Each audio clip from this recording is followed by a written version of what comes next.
Oke, halo semuanya.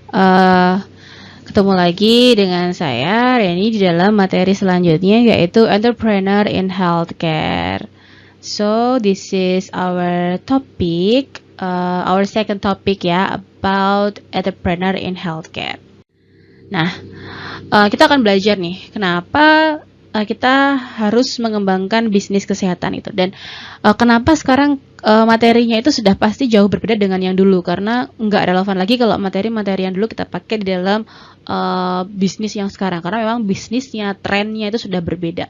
Jadi why business in healthcare are worth to explore. Jadi kenapa sih gitu bisnis di dalam kesehatan itu penting atau memang apa ya, jadi layak gitu loh untuk kita kembangkan gitu loh, because healthcare is one of business that always needed. Jadi memang kesehatan itu merupakan salah satu bisnis yang memang nggak pernah orang tuh nggak pernah nggak butuh gitu loh. Jadi semua orang tuh pasti butuh.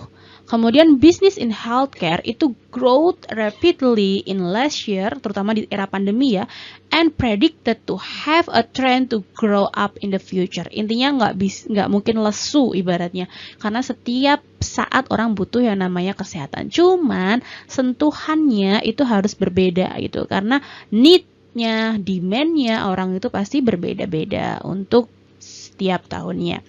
And then employment in healthcare itu related occupation is grow much faster than the average for all occupation. Jadi memang kebutuhan tenaga kerja dalam kesehatan itu memang terus meningkat, tapi memang suplai tenaga kerjanya itu juga melimpah.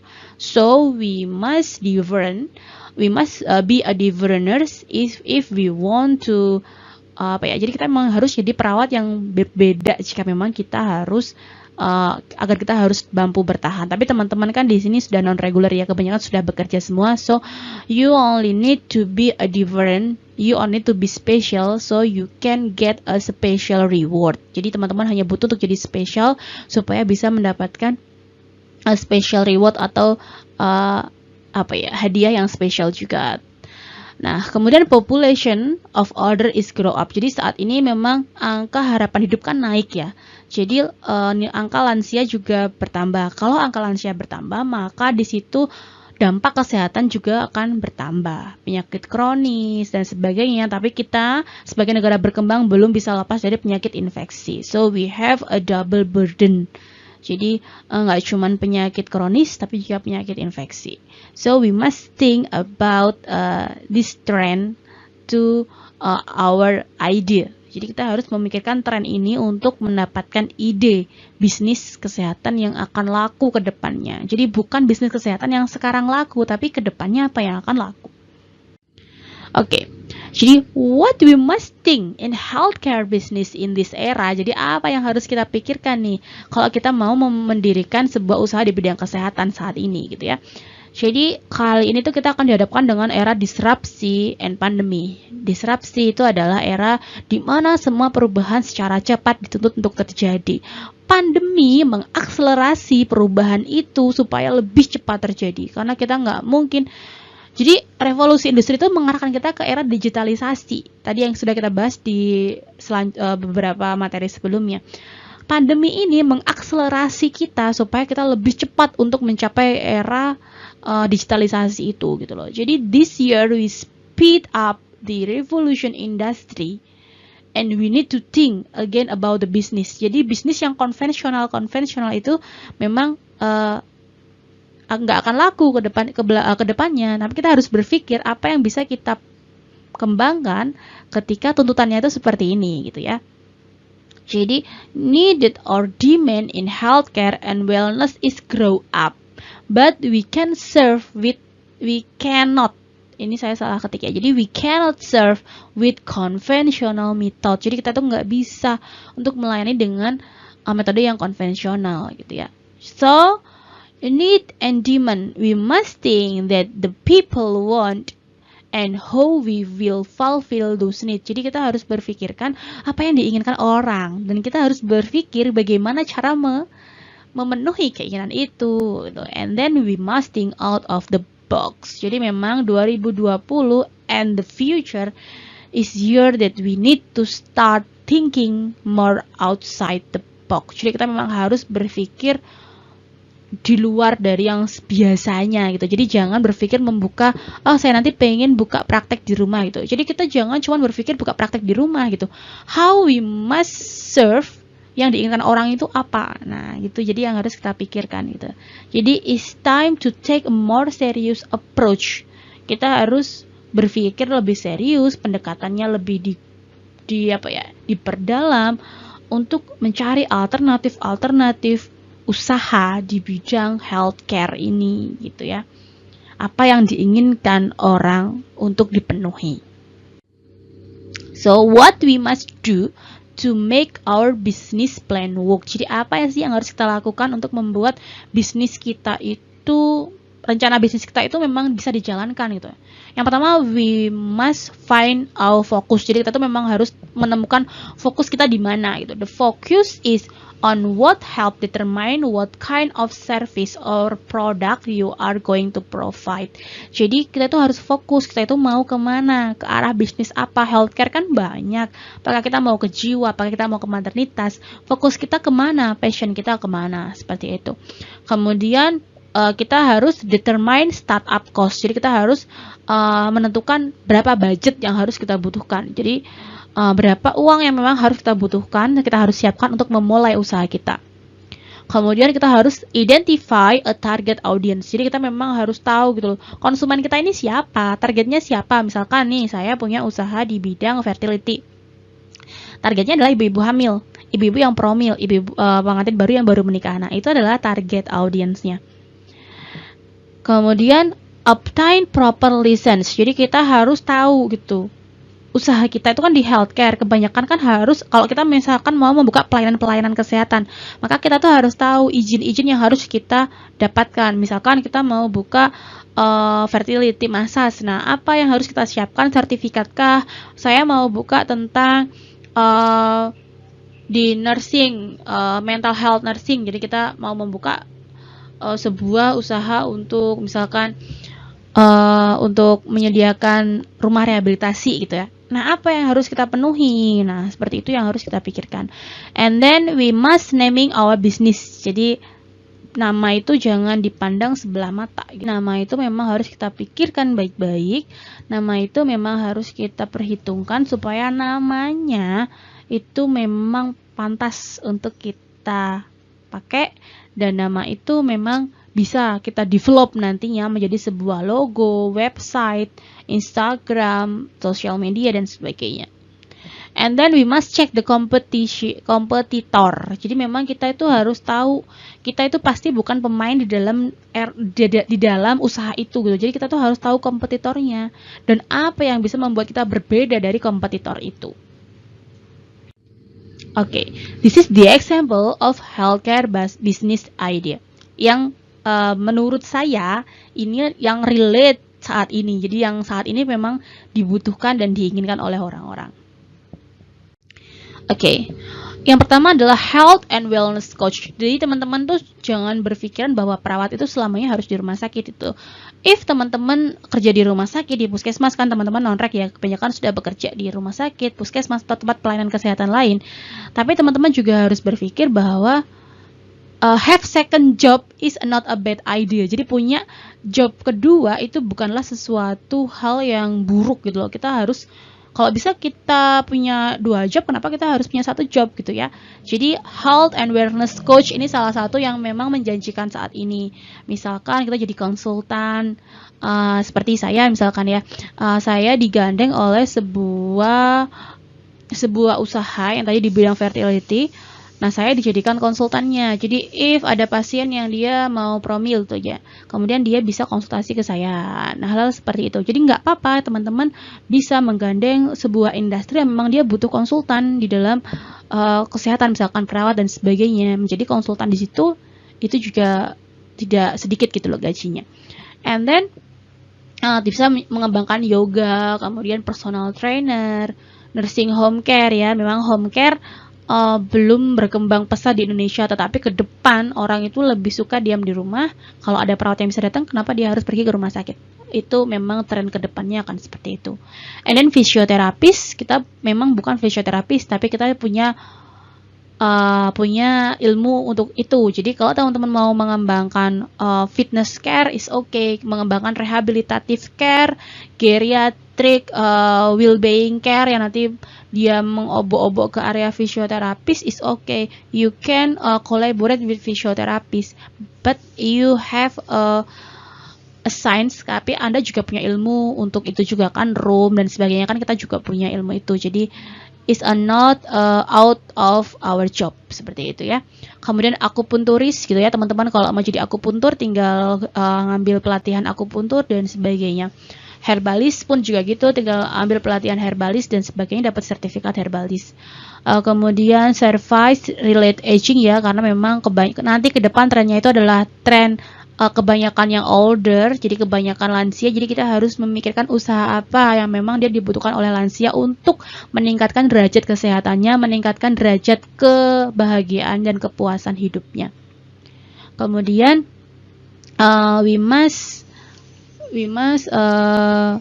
can wellness retreat, jadi kita dapat mengembangkan wellness retreat. Jadi memang saat ini tuh kalau di luar negeri nggak cuman suka untuk di pengobatan ya, tetapi juga di retreat atau relaksasi.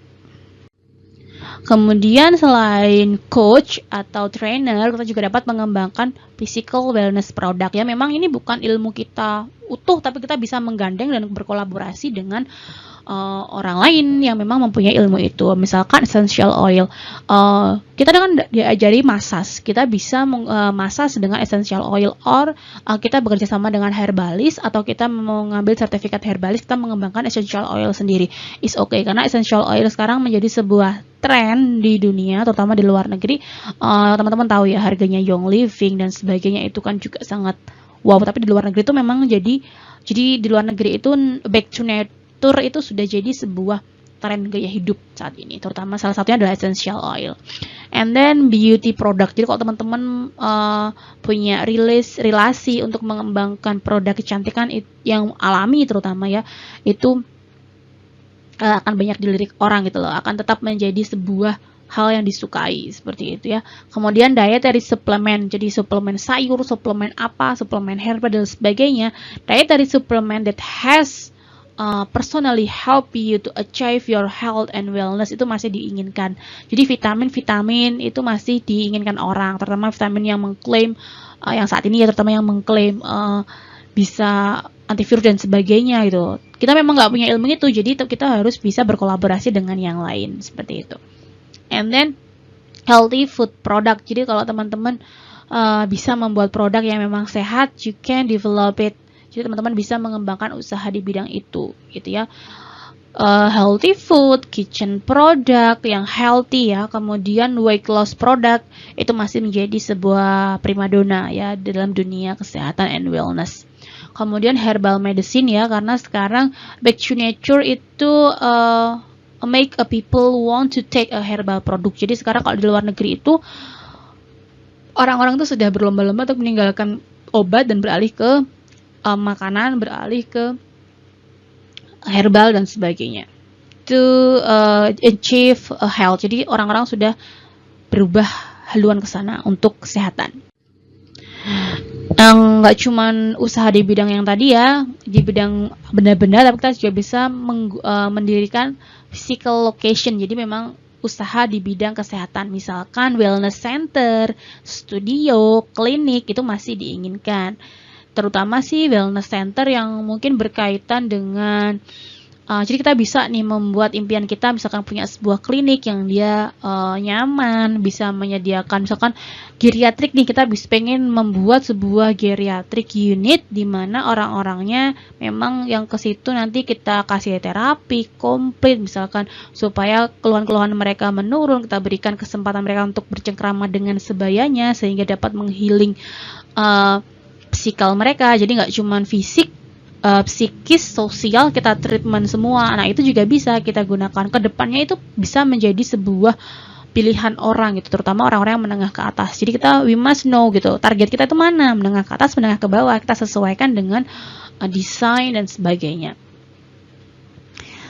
Jadi kita bisa membuat wellness center, studio, or klinik ya.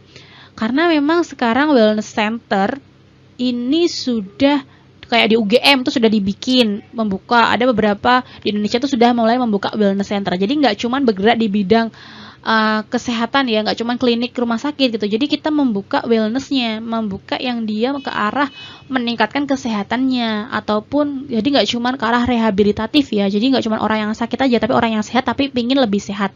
Nah, itu kita di beberapa Indonesia sudah mulai membuka comprehensive wellness center dan sebagainya. Kita punya ilmu untuk itu, kita bisa berkolaborasi dengan ahli-ahli kesehatan yang lain untuk membuka sebuah wellness center yang komprehensif.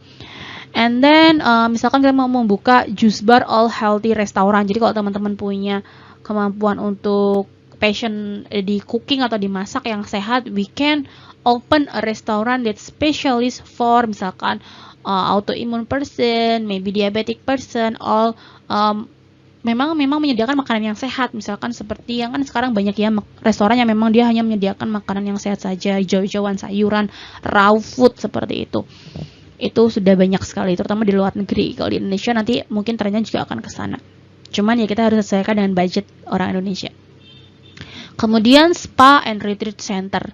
Jadi retreat itu sekarang jadi sebuah rumah relaksasi gitu ya. Jadi sebuah pusat relaksasi di mana kita bisa memberikan semua terapi, teknik-teknik terapi kita, mulai dari relaksasi otot progresif, hipnoterapi, kemudian guided imagery dan sebagainya, sehingga membuat orang tuh lebih rileks. Mereka bisa merilekskan diri di sana, mengusir stres dan sebagainya. Karena nanti ke depan mental illness itu sudah sangat banyak, sehingga butuh tempat-tempat untuk retreat atau relaksasi dan misalkan spa dan sebagainya. Oke, and then this is yang sekarang sudah sangat berkembang dan kita nggak bisa menolak perkembangan ya. Tadi sudah saya sampaikan di digitalisasi. Sekarang kita memang ya usaha di bidang teknologi dan media itu sudah sangat booming sekali ya. Contohnya misalkan health and wellness blog, podcast, channel gitu ya. Sekarang sudah banyak dokter yang berlomba-lomba untuk membuat YouTube channel, membuat Instagram dan sebagainya ya, dimana followernya banyak dan sebagainya. Jadi memang kita nggak apa-apa sebagai perawat kita membuat sebuah blog, membuat sebuah podcast, membuat sebuah YouTube channel yang membahas tentang kesehatan. Memang kita nggak akan langsung dapat apa ya, kecuali kita konten kreator ya, kecuali kita memang sudah menjadi sebuah kayak saya menjadi sebuah konten kreator dari sebuah perusahaan tadi.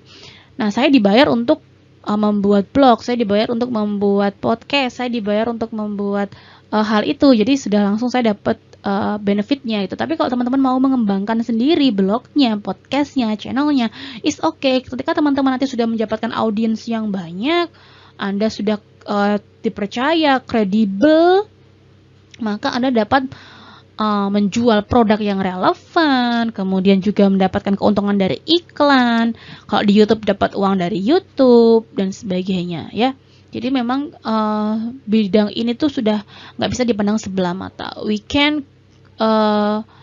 Kita dapat memanfaatkannya. Misalkan jadi kita kan perawat, kita punya ilmu tentang keperawatan kesehatan yang luas sekali.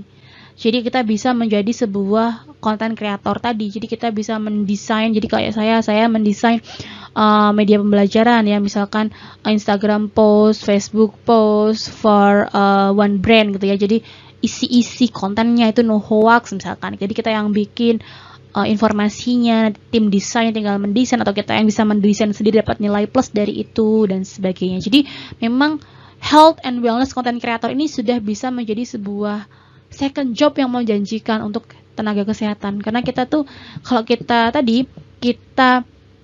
yang kemarin ya saya sudah ajarkan teman-teman untuk membuat, teman-teman sudah bagus sekali juga untuk membuat media kesehatan. Kita dikembangkan aja, siapa tahu saat teman-teman nanti bisa membranding diri teman-teman sebagai content creator, maka aplikasi-aplikasi kesehatan tuh bisa menggandeng teman-teman untuk menjadi content creatornya, seperti itu. Kemudian kita juga dapat membuat buku, baik yang e-book ataupun yang print. Kemudian kita juga dapat membuat atau berkolaborasi dengan perusahaan startup untuk membuat mobile wellness health tracking app. Jadi kita nggak harus menguasai teknologi membuat itu, tapi kita mengkonsep kira-kira apa yang bisa kita kembangkan di dalam sebuah aplikasi. Nanti pihak aplikatornya ketika menganggap ide kita itu bagus, mereka lah yang akan mengembangkan ide kita menjadi sebuah aplikasi. Jadi kita itu idenya, kontennya, konten kreatornya. Kalau yang merealisasikannya nanti perusahaan startup itu. Oke, I think enough for healthcare ya. Jadi entrepreneur in healthcare saat ini memang sudah tidak harus konvensional, teman-teman, home care dan sebagainya, but you can out of the box to have another job. Jadi teman-teman bisa mengembangkan usaha-usaha yang lain, nggak cuma di rumah sakit saja gitu ya. Jadi bisa mengembangkan usaha-usaha yang lain di luar tadi, terutama di era teknologi sekarang ini sudah sangat banyak sekali usaha-usaha yang dapat kita kita capai atau yang dapat kita ambil untuk membuat sebagai ide usaha kita. Okay, I think enough for today. Thank you very much and see you in the next topic ya. Sebenarnya topik kita sudah selesai. Jadi nanti tinggal saya minta teman-teman untuk membuat review dari aplikasi kesehatan, boleh dari wearable mobile device. Jadi misalkan mau, oke, saya punya smartwatch nih, ini bisa tracker ini, saya mau review aplikasi ini dan sebagainya, itu membuat video tentang itu. Oke, jadi saya harap teman-teman dapat membuat video, nanti akan saya share untuk assignment di kolom assignment untuk tugasnya. Thank you very much for today. See you in the next topic. Terima kasih untuk bergabung dengan saya di sistem informasi kesehatan. I'm so sorry because I can going to have a live meeting with you. I hope you can enjoy our discuss and you have enjoyed our class. Thank you very much. Goodbye.